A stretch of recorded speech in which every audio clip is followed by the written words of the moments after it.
Baik, Bismillahirrahmanirrahim. Assalamualaikum warahmatullahi wabarakatuh. Waalaikumsalam warahmatullahi wabarakatuh. Alhamdulillahirabbil alamin. Allahumma shalli ala sayyidina Muhammad wa ala ali sayyidina Muhammad. Yang kami hormati guru kami, dosen kami, Ustadz Dr. M. Nasir Zaidillah. Yang kami hormati teman-teman yang dirahmati Allah. Alhamdulillahirabbil alamin. Puji syukur kepada Allah Subhanahu wa taala, kita semuanya hadir dalam keadaan sehat walafiat, dan semoga kita semuanya diberikan keberkahan dalam belajar bersama-sama seperti ini. Baik, teman-teman yang dirahmati Allah, hari ini kita akan mulai belajar tentang bagaimana hukum asuransi jiwa dan hukum asuransi konvensional. Bisa minta tolong diklik. Baik.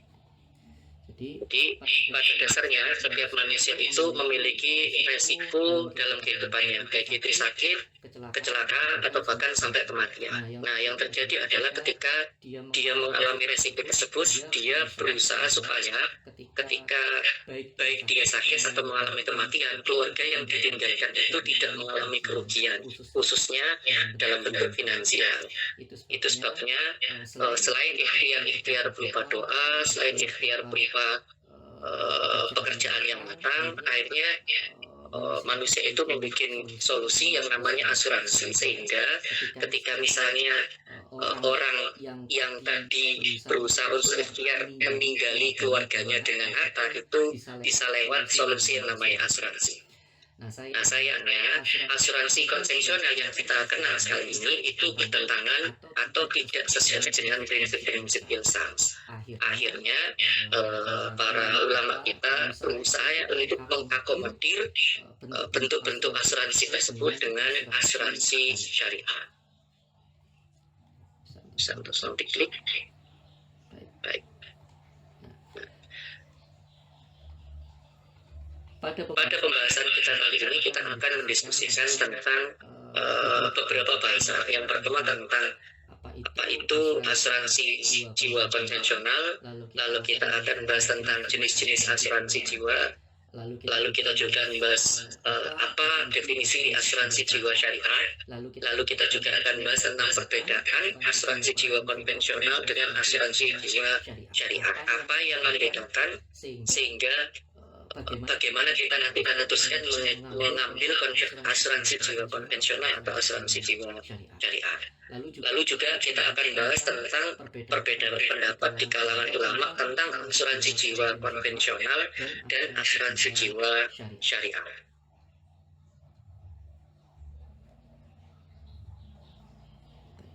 Baik, asuransi jiwa konvensional. Apa asuransi jiwa konvensional? Asuransi jiwa konvensional adalah sebuah program perlindungan finansial bagi keluarga jika pemegang polis meninggal dunia. Artinya begini, ketika seseorang yang bayar premi asuransi itu meninggal, maka nanti akan ada sejumlah uang yang akan diberikan kepada ahli warisnya sebagai perlindungan finansial supaya yang ditinggal ini tidak keteteran karena si pencari nafkahnya atau si suami di dalam bentuk ini itu meninggal, makanya dikasih perlindungan finansial berupa asuransi jiwa. Nah, asuransi jiwa konvensional ini dibagi menjadi 4.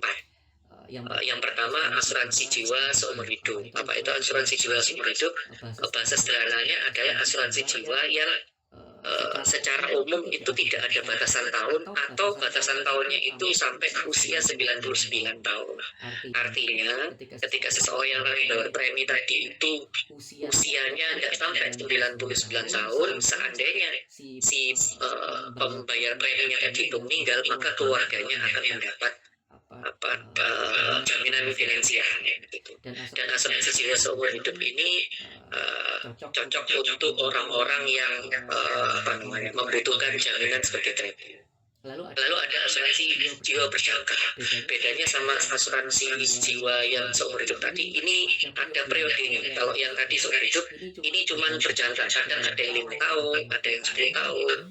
Sehingga yang seperti ini cocok untuk orang-orang yang premi rendah atau bayarnya kecil tapi bisa mendapat manfaat.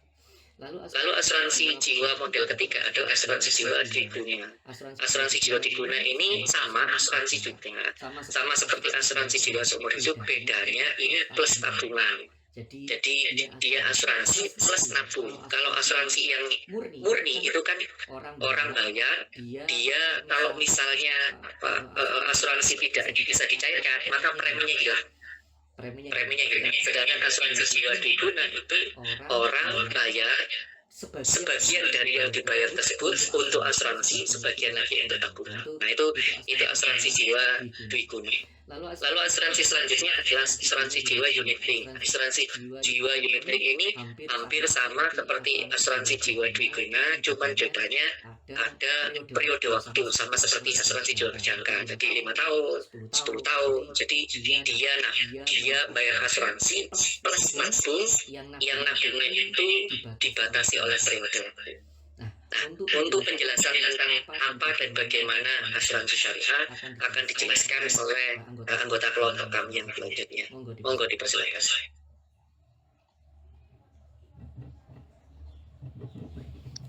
Ya, baik, saya akan melanjutkan. Yaitu selanjutnya mengenai asuransi jiwa unit link. Nah, asuransi jiwa unit link ini adalah sebuah produk asuransi jiwa yang memiliki dua manfaat. Nah, yaitu yang pertama ada memberikan proteksi asuransi jiwa dan memiliki nilai tunai setiap saat nilainya. Bervariasi juga sesuai dengan nilai aset investasi tersebut. Nah, asuransi jiwa unit link ini sangat cocok untuk Anda, kita semua yang ingin berinvestasi tapi tidak mengerti investasi dan tetap memastikan adanya manfaat perlindungan jika suatu saat nanti kita meninggal dunia. Nah, selain mendapatkan jaminan perlindungan, pemegangan polis juga mendapatkan hasil investasi dengan bunga yang lumayan setiap bulannya. Nah, premi yang dibayarkan dapat dikurangi atau ditinggalkan selama nilai tunai dari investasi yang ditempatkan dan perkembangannya masih mencukupi untuk membayar premi tersebut. Namun, hasil yang investasi dalam asuransi jiwa unit link tidak sebanding dengan investasi murni seperti saham atau reksadana. Jadi, jenis ini tidak cocok untuk Anda yang ingin mendapatkan keuntungan besar dari investasi tersebut. Nah, pembahasan selanjutnya yaitu mengenai pengertian asuransi jiwa syariah. Nah, asuransi jiwa syariah ini yaitu sebuah bentuk perlindungan.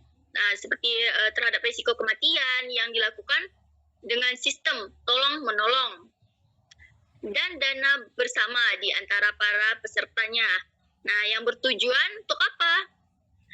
Yaitu memberikan santunan kepada ahli waris seperti ahli waris peserta apabila peserta mengalami resiko kematian. Nah, perusahaan bertindak sebagai pengelola yang mendapatkan imbalan jasa, bukan sebagai pemilik dana. Nah, sistem ini tidak mengandung unsur riba, gharar, dan maisir sebagaimana ditemukan dalam asuransi konvensional, dan oleh karena itu dianggap halal oleh mayoritas ulama. Nah, selanjutnya yaitu di sini ada perbedaan antara asuransi jiwa konvensional dengan syariah. Nah, jadi ini ada perbedaannya. Nah, dibagi menjadi 3. Yang pertama ada aspek konvensional dan syariah. Nah, aspek konvensional di sini ada prinsip dasarnya, di mana prinsip dasarnya konvensional yaitu komersial dan mencari keuntungan, sedangkan syariah yaitu tolong-menolong, prinsip dasarnya. Nah, selanjutnya, aspek selanjutnya yaitu kepemilikan dana. Kalau konvensional yaitu perusahaan asuransi, kalau syariah kolektif milik peserta. Nah, aspek selanjutnya mengenai akad. Kalau konvensional yaitu jual beli resiko, sedangkan syariah itu tabarru' dan wakalah bil ujroh. Nah, aspek selanjutnya ada unsur gharar. Ya, di mana kalau konvensional itu ada besar klaim, waktu klaim, hangus. Tuh.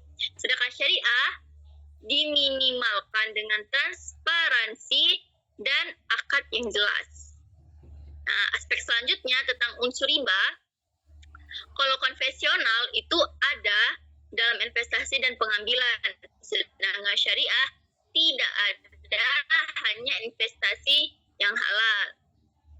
Sedangkan aspek unsur maisir yaitu ada atau bila tidak klaim dana hilang, sedangkan syariah tidak ada dana tabarru dan bersifat riba.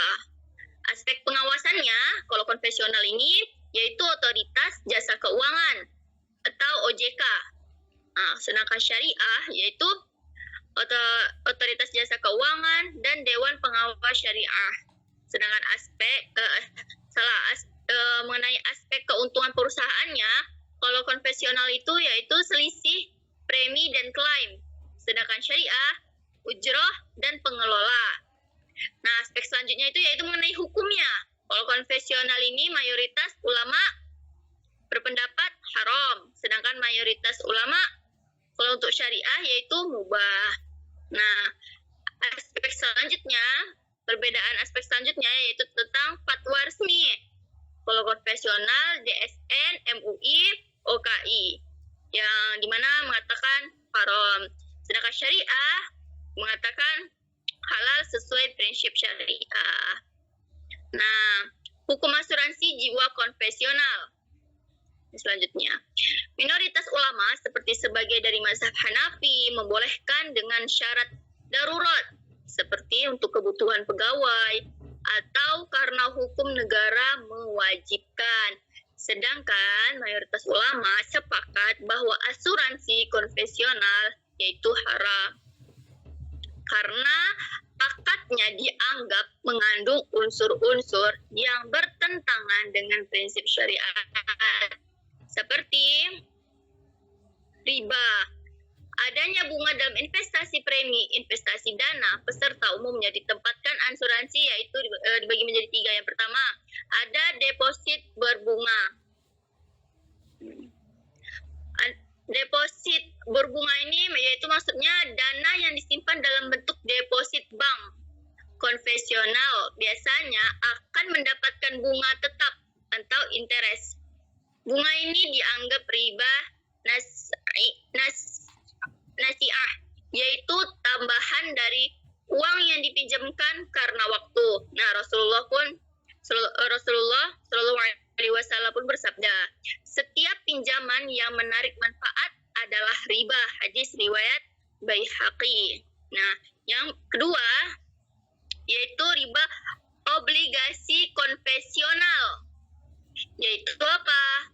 Nah, obligasi konvensional itu adalah surat utang yang memberikan imbal hasil dalam kutip bunga tetap kepada investor. Ini pun tergolong riba, yaitu faedah atas pinjam uang yang secara jelas dilarang dalam Islam.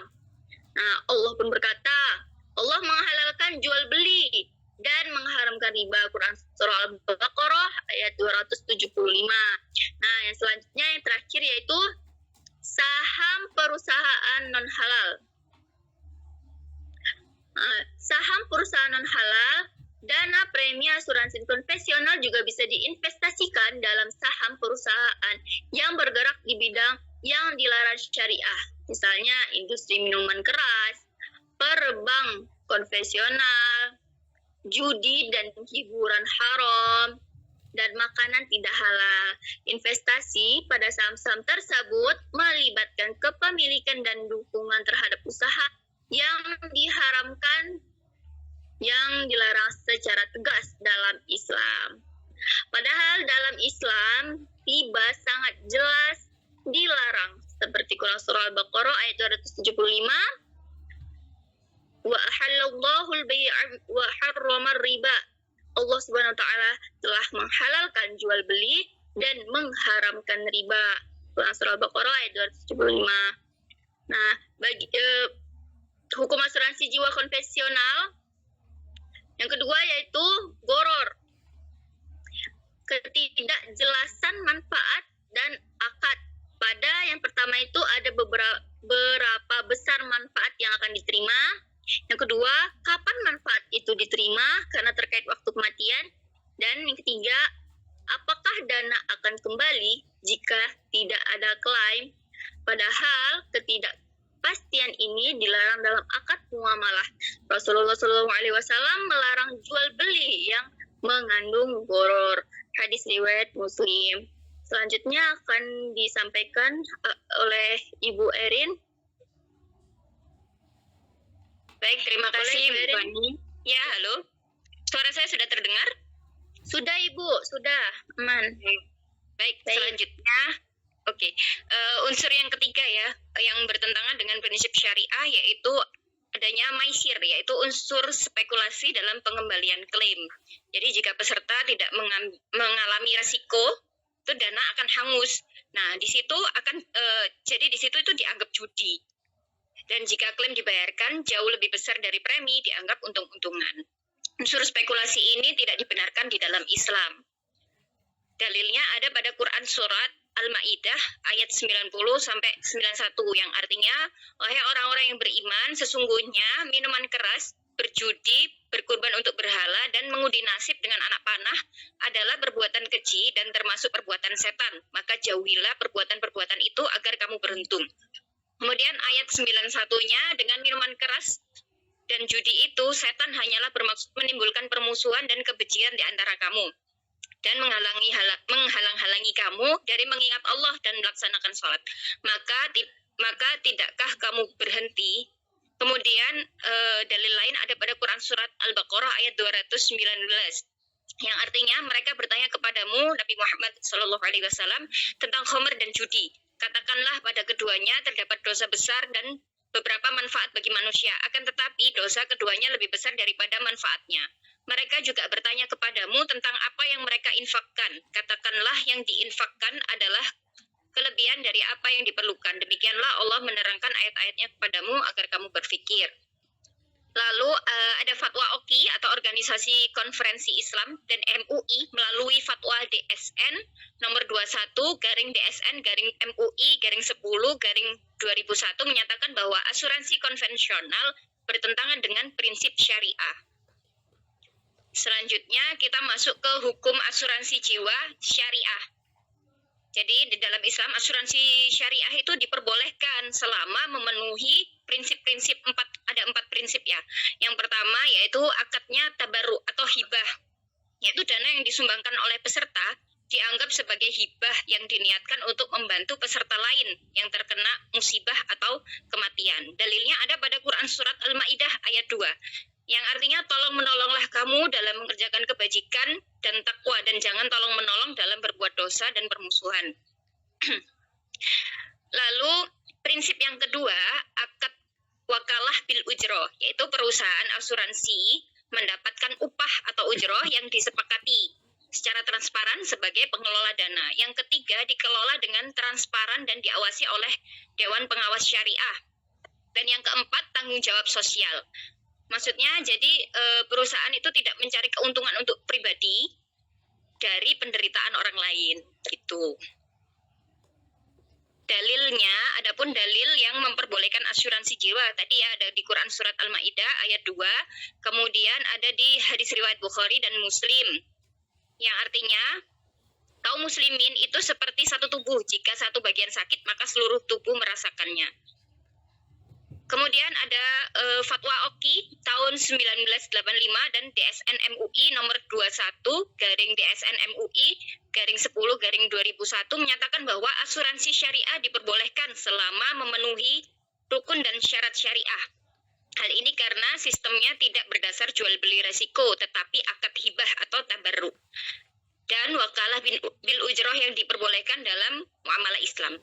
Dan dalam kitab fikih Islam wa adillatuhu dijelaskan bahwa asuransi yang dilakukan dengan prinsip tabarruk dan tanpa riba atau ketidakpastian adalah bentuk kerjasama yang mubah. Kesimpulan, asuransi jiwa baik konvensional maupun syariah bertujuan untuk memberikan perlindungan finansial dari resiko kematian. Asuransi konvensional dianggap haram oleh mayoritas ulama karena mengandung unsur riba, goror, atau ketidakjelasan, dan maisir, spekulasi atau judi. Sebaliknya, asuransi jiwa syariah diperbolehkan karena didasari prinsip tolong-menolong atau ta'awun, kemudian dana bersama atau tabarruk, dan dikelola secara transparan tanpa unsur riba, goror, dan maisir. Demikian presentasi dari kami, kurang lebihnya kami mohon maaf. Mungkin ada tambahan atau sanggahan, dipersilahkan.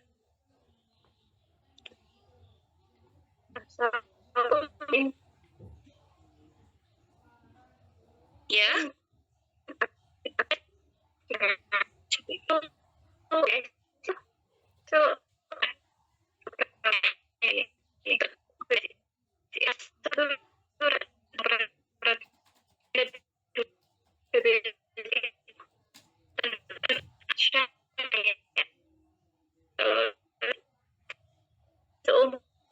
Maaf ini simpen nggih, ngapunten suaranya putus-putus.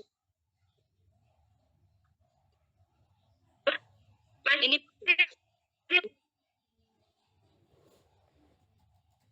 putus. Ya, masih putus-putus, Bu.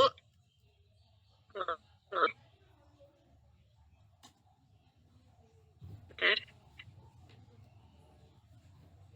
Coba mungkin diketik, Bu. Sudah nggak pakai wifi kok, putus. Masih sedikit.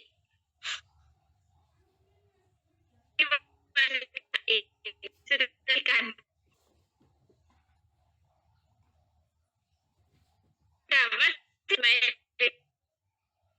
Iya, suaranya masih putus-putus, Bu.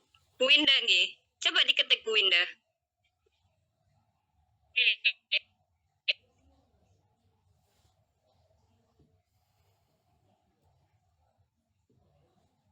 Yang tanya ini Mbak, apa BPJS itu termasuk asuransi? Terus kalau itu termasuk asuransi, tidak ada akad syariahnya, syariah. Terus ya, kalau itu bukan termasuk asuransi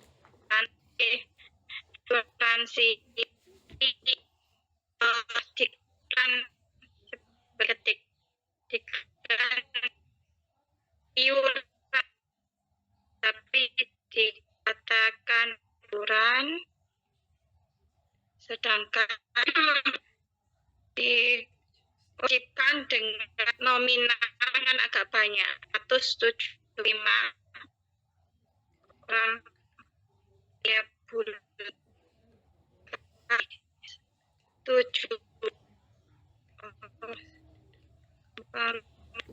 kakak berarti tiap bulan harus bayar.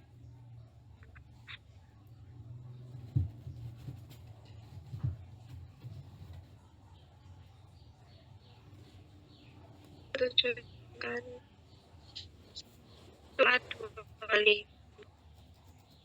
2 sudah dibaca lah terus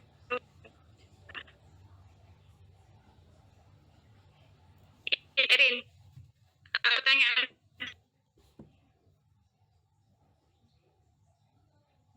kalau itu bukan termasuk asuransi tapi dikatakan iuran diwajibkan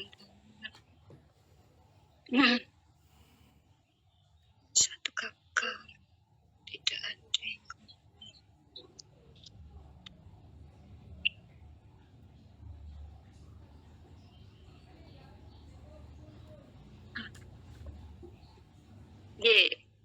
saya bacakan kembali nih Bu, apakah BPJS itu termasuk asuransi gitu nggih?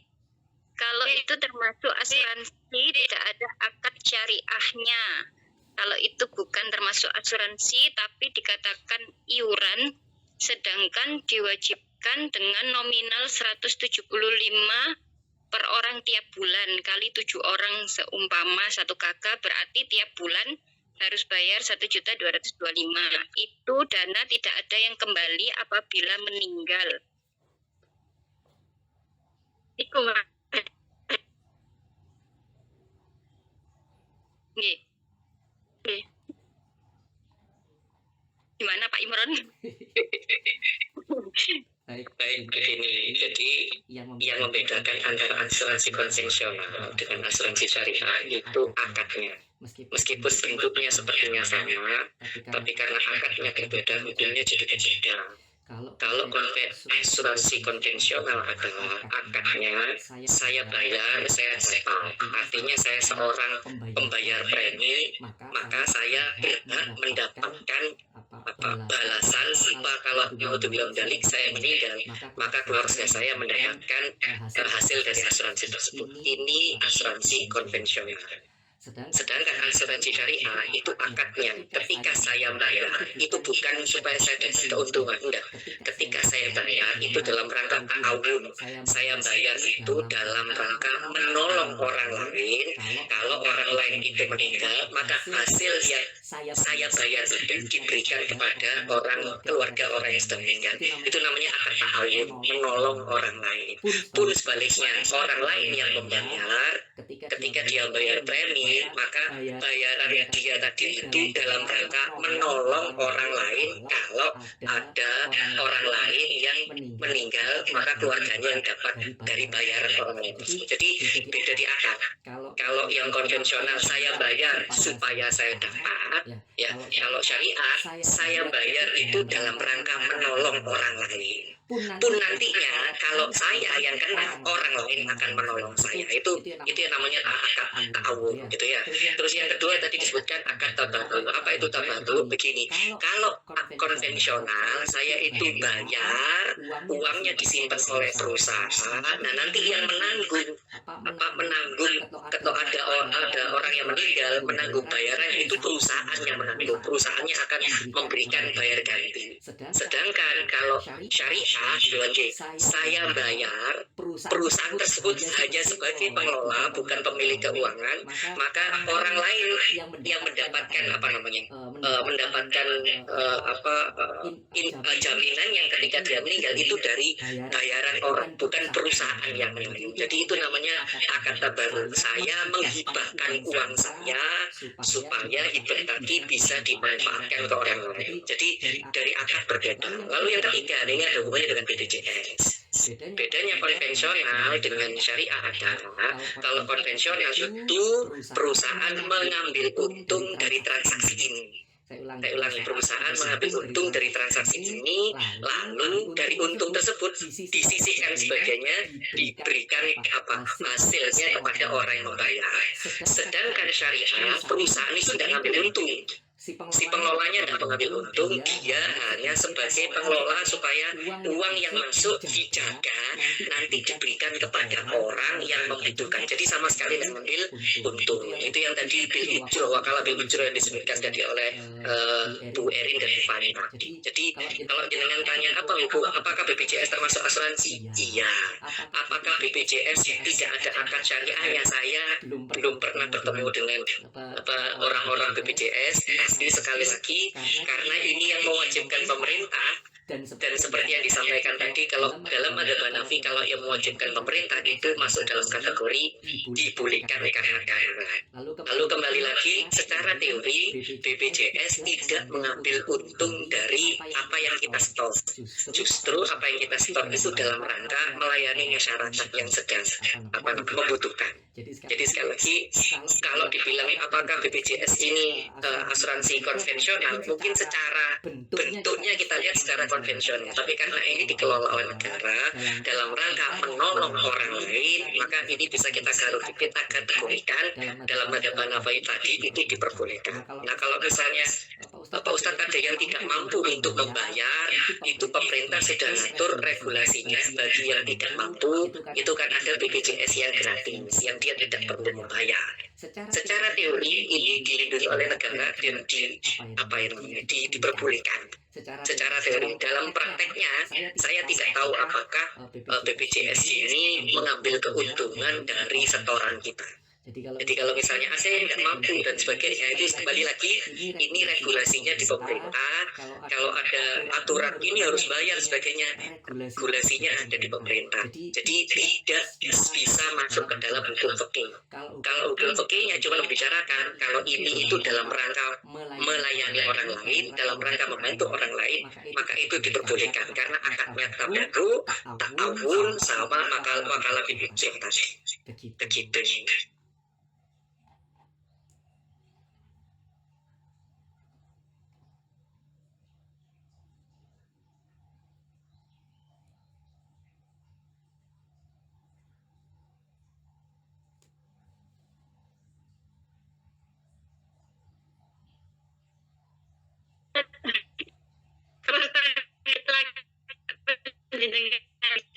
Terus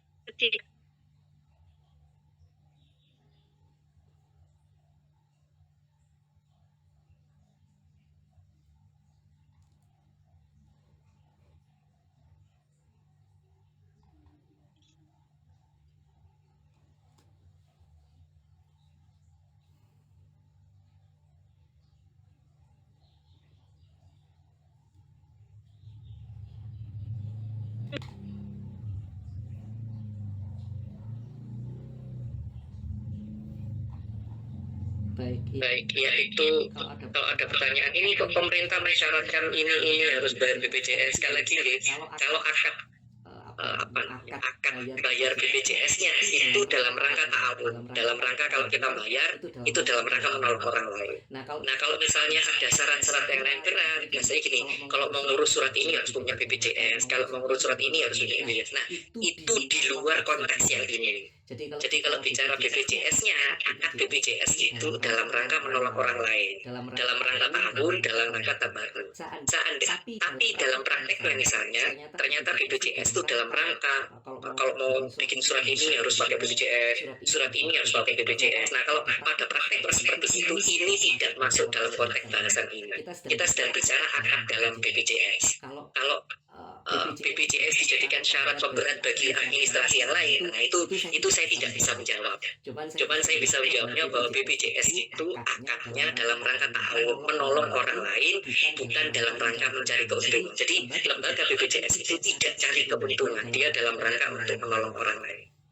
Begitu.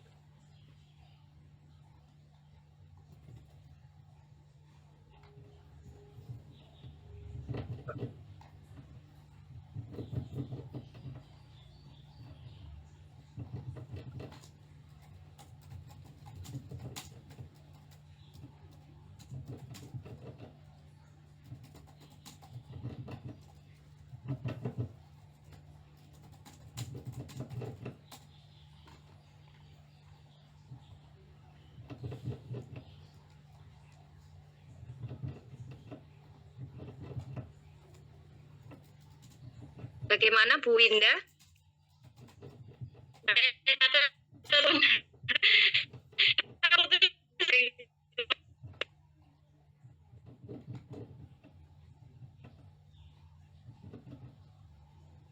Nggih, suaranya putus-putus Bu Winda.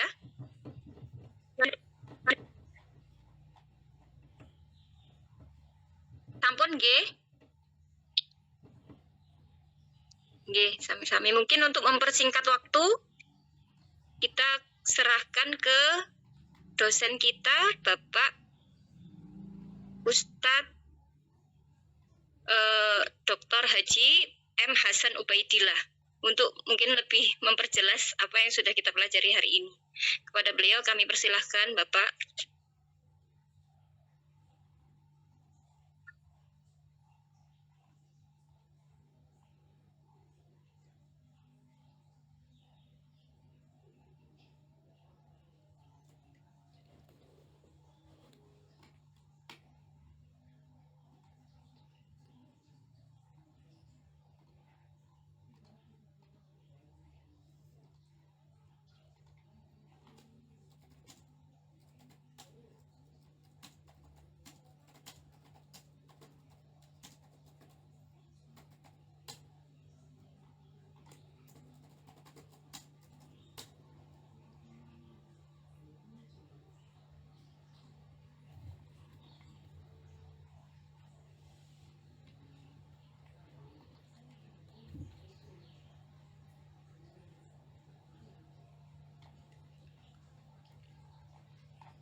Yang kami hormati ya Ustadz Hasan, apakah berkenan melanjutkan penjelasan karena ini diskusinya ya benar ya. Oke, matur nuwun Ustaz. Baik, Assalamualaikum warahmatullahi wabarakatuh. Alhamdulillah wa syukurillah amma ba'du. Semua sahabat-sahabat, teman-teman yang saya hormati,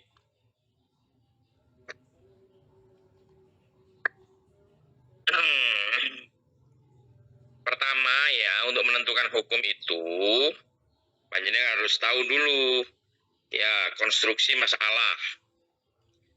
Setelah tahu konstruksi masalah atau hal yang dikaji, baru kita cari dalil naklinya. Dalam hal ini adalah Al-Quran maupun As-Sunnah ya. Setelah dicari dalil naklinya, dalil aklinya seperti apa, maka melihat dari penjelasan tadi itu, ansuransi dalam bahasa agamanya atau bahasa fikihnya itu adalah pertanggungan atau at-takaful ya. Maka di sini penting sekali untuk kita kaitkan apa sih tujuan dari asuransi itu, atau bagaimana konstruksi kinerja daripada asuransi itu ya. Sebelum kita menyematkan apakah ini sesuai dengan syariat atau tidak di sana, asuransi jiwa itu didasarkan atas pemahaman bahwa manusia itu pasti akan kembali kepada Allah, alias akan meninggal dunia. Ya, tapi itu semuanya misteri. Kapan, di mana, kan seperti itu. Jadi memang dalam Al-Quran dijelaskan wa ma tadri nafsun madza taksibu ghadan. Sesungguhnya manusia itu sekali-kali tidak akan pernah tahu kapan apa yang terjadi esok. Wa ma tadri nafsum bi ayyi ardin tamut. Dan manusia sekali-kali tidak akan pernah tahu bi ayyi ardin tamut, di mana dia akan meninggal dunia. Maka asuransi jiwa itu didasarkan atas pada itu, pada kesadaran orang bagaimana harus mempersiapkan untuk generasi yang ditinggalkannya. Karena Al-Quran sendiri mengatakan wal yakhshal ladzina law taraku min khalfihim dzurriyyatan di'afa.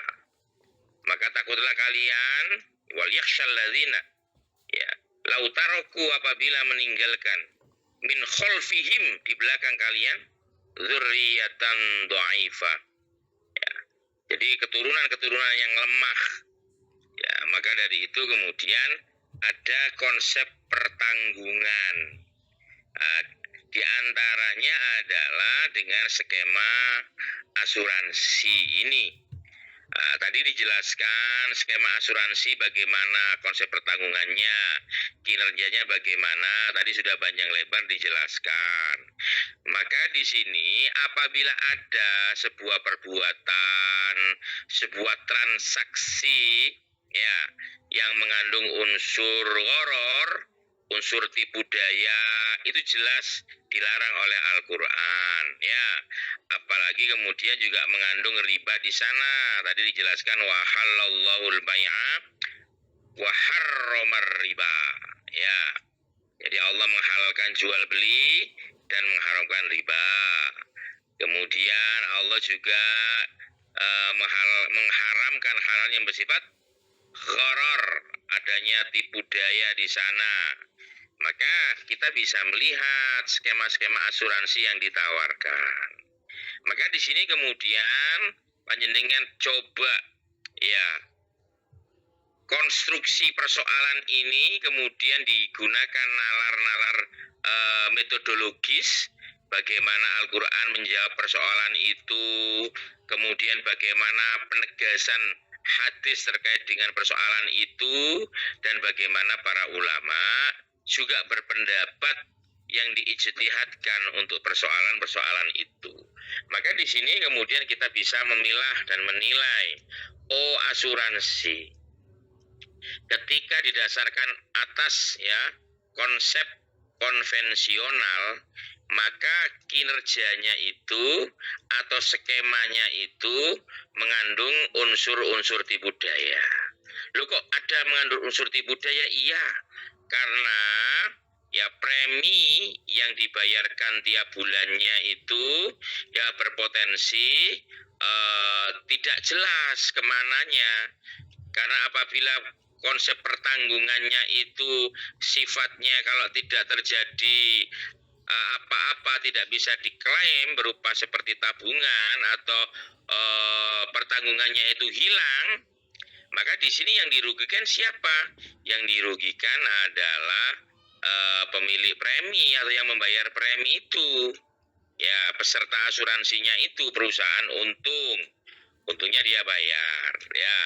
Akan tetapi kalau kemudian ada skema-skema terkait dengan takaful pertanggungan itu uangnya tidak hilang, akan tetapi uang itu menjadi tabungan, maka di sini tentu kita bisa melihat skemanya seperti apa tabungan itu. Ya, yang berprinsip syariah ada unsur ta'awun di sana, unsur tolong menolong seperti yang ada di asuransi kesehatan atau askes yang sekarang berubah menjadi konsep BPJS ya. BPJS itu adalah skema asuransi ta'awun, karena di sana langsung dikelola oleh pemerintah ya, yang kemudian kalau tidak terjadi apa-apa, maka klaim-klaimnya itu diberikan kepada yang lainnya berdasarkan akad-akad yang sudah disepakati bersama atau diketahui bersama. Ada prinsip at-ta'awun di sana. Maka di sini kemudian kita bisa membedakan kinerja misalkan asuransi prudensial atau asuransi apa yang lain-lain itu ya. Ada asuransi takaful, asuransi tinarmas ya. Makanya sekarang beda-beda. Lah terkait dengan persoalan asuransi yang didasarkan atas akad-akad syariah, maka di sini Majelis Ulama Indonesia melalui DSN ya. DSN itu adalah lembaga yang dimiliki oleh MUI. Jadi DSN itu yang menjamin ya bagaimana kelangsungan asuransi ini agar sesuai dengan syariah ya. Jadi ada Dewan Syariah Nasional. Jadi Dewan Syariah Nasional itu melatih yang namanya DPS, Dewan Pengawas Syariah. Ya, Dewan Pengawas Syariah. Dewan Pengawas Syariah inilah yang harus dimiliki oleh asuransi syariah, sehingga pengawasan terkait dengan sistem syariahnya bisa diketahui atau bisa diawasi, termasuk bank-bank yang menggunakan prinsip-prinsip syariah. Akan tetapi penting sekali untuk kita pahami bersama bahwa di dalam rangka untuk menyiapkan hal-hal yang tentunya bisa kita prediksi bahwa manusia itu akan kembali kepada Allah, akan tapi tidak tahu di mana kembalinya, kemudian mempersiapkan diri dengan baik agar tidak meninggalkan generasi-generasi yang lemah. Kemudian ada tawaran-tawaran dari program-program asuransi, maka pilihlah yang itu tidak ada yang namanya unsur ribanya maupun unsur tipu dayanya, ya, maupun unsur-unsur yang bisa menyebabkan kerugian dan menyebabkan salah satu di antara yang melakukan akad itu ada gharar di sana. Jadi ini penting sekali ya, prinsip-prinsip ini untuk diperhatikan bersama agar perilaku atau muamalat yang kita lakukan itu senantiasa didasarkan atas ketentuan-ketentuan syariat sebagaimana yang telah dilaksanakan atau yang telah dijelaskan di dalam Al-Quran maupun As-Sunnah. Termasuk juga itu sering sekali kita menyimak ya terkait dengan bagaimana sih terkait dengan gadai, jaminan dan begitu-begitu itu. Apakah dalam ada? Dalam Al-Quran itu dijelaskan begini, idza tadayantum bidainin ila ajalin musamman faktubu. Kalau kalian itu lagi berjual beli, idza tadayantum itu utang piutang, bidainin faktu, maka catatlah. Catat itu catat penting. Lah kemudian apabila Anda sedang bepergian, wa in kuntum ala safarin, dan ketika kalian itu sedang bepergian, walam yajid katiban, farihanum makbutoh, maka di situ ada semacam jaminan. Jadi semacam ada jaminan. Wa in kuntum ala safarin walam tajidu katiban farihanum makbutoh. Ada di sana itu jaminan yang harus disami. Sehingga apa? Sehingga ketika ada utang piutang ada jaminannya. Lah jaminan sosial lah yang disebut BPJS itu ya adalah juga bagian dari bagi asuransi yang diterapkan oleh pemerintah sekali. Sekarang ini dulu JPS namanya, Jaring Pengaman Sosial. Sekarang BPJS, sekarang namanya BPJS. Lah itu ada unsur-unsur di sana itu ta'awanu 'alal birri wat taqwa wala ta'awanu 'alal ismi wal 'udwan. Di sana ada prinsip tolong menolong sehingga antara peserta jaminan sosial itu bisa saling membackup antara satu dengan yang lainnya. Maka di sini ada kerelaan di sana, ada unsur ulima ridahu, unsur antarodin. Jadi apabila pada BPJS itu tidak ada pertanggungan yang kemudian bisa diklaimkan, maka itu akan dipindahkan untuk menolong teman atau peserta asuransi yang lain.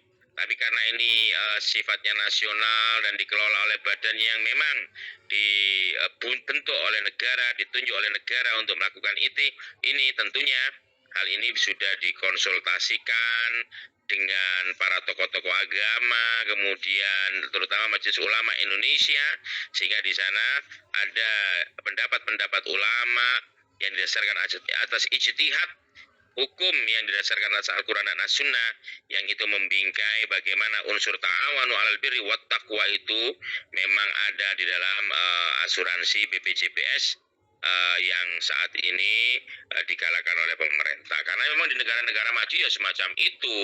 Jadi pendidikan, kesehatan, kemudian termasuk juga santunan untuk bantuan-bantuan di mana itu jasa marga ya, kecelakaan, jasara harja. Jasara harja itu memang kewajiban itu ditanggung oleh negara. Karena di dalam bunyi Undang-Undang Dasar 1945 itu sebenarnya negara itu menjamin keseluruhan hak-hak dasar yang menjadi hajat hidup warga masyarakatnya. Jadi negara itu bertanggung jawab terhadap fakir miskin dan anak-anak terlantar dipelihara negara Karena apa? Seluruh kekayaan negara itu dipergunakan seluas-luasnya untuk kepentingan masyarakat atau kepentingan rakyat. Jadi kalau sudah itu menjadi tanggungan negara, sebenarnya penting sekali untuk dibingkai dengan kinerja yang bagus ya. Karena apa? Karena memang saat ini sistem di negara kita itu masih belum sepenuhnya berjalan sebagaimana yang tertera dalam bunyi undang-undang dasar maupun peraturan-peraturan perundangan di bawahnya. Maka dari itu manipulasi, tipu daya yang dilakukan oleh penyelenggara negara itu berpotensi mengibatkan korupsi di sana. Bagaimana kita kemarin itu ketika Jiwasraya yang itu menjadi polemik karena di sana itu kan dikelola oleh alat negara, pemerintah melalui TNI itu justru dijadikan kedok untuk mengeruk keuntungan dari masyarakat banyak yang dibongkar oleh Prof. Mahfud MD Jiwasraya itu ya, asuransi Jiwasraya. Kemudian banyak yang lain sampai sekarang ini kan masih dalam proses itu. Berapa triliun kerugian di asuransi Jiwasraya itu yang memang dikelola tipe notabene oleh alat negara atau oleh TNI ya, oleh Tentara Nasional Indonesia yang selama ini belum tersentuh hukum. Hal-hal seperti ini yang tentu menjadi keprihatinan kita bersama. Mungkin dari penjelasan ini tadi ada pertanyaan apa enggak itu ya? Ada pertanyaan apa enggak? Tadi? Ada pertanyaan tentang ini Ustaz. Gimana? Ketika ada asuransi jiwa syariah, apakah ada perbedaan pandangan ulama tentang asuransi jiwa syariah? Ulama itu di dalam melakukan ijtihad pasti ada pertimbangan-pertimbangannya.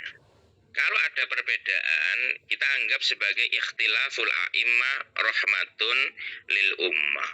Pasti yang namanya al-fiqhu al-fahmu. Jadi yang namanya fikih itulah pemahaman.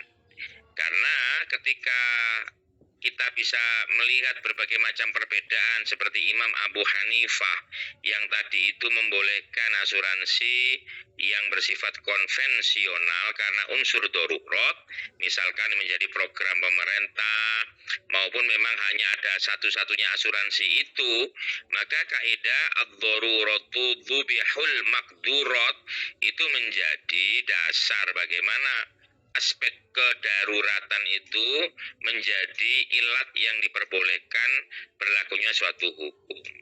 Maka di sini sebenarnya perbedaan ulama di dalam memahami atau di dalam beristimbat hukum, berijtihad itu memang disasarkan atas perspektifnya.